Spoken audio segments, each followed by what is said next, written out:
Sevilla caminaba un mozo arriero, buen zapato, buena media, buena bolsa de dinero. 7 machos arreaba y 8 con el delantero, 9 se pueden contar con el de la silla y freno. Al revólver de una esquina 7 quintos le salieron.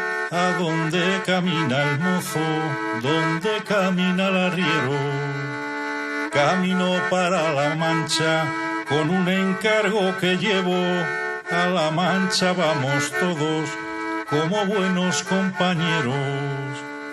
De los 7 que allí vamos, ninguno lleva dinero. Por dinero no lo dejen alante mis compañeros. Que llevo yo más doblones que de estrellas tiene el cielo.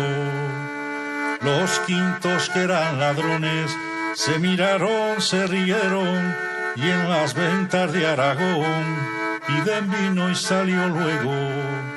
Y el primer vaso que sacan se le dan al mozo arriero. La tabernera que vio que al vaso le echan veneno, con muy grande disimulo hizo señas al arriero.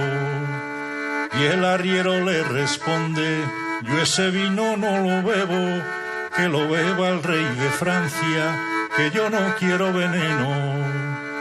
De los 7 que allí estaban, 7 puñales lucieron. Sacó el mozo arriero el suyo, que brillaba más que acero. De los 7 mató 5 y los otros 2 huyeron a dar parte a la justicia, que prendan al mozo arriero. Pero el mozo escribió al rey contándole aquel suceso: si en vez de matar a 5 hubieras matado un 100.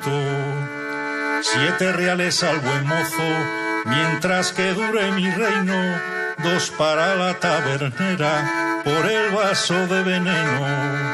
2 para la tabernera por el vaso de veneno.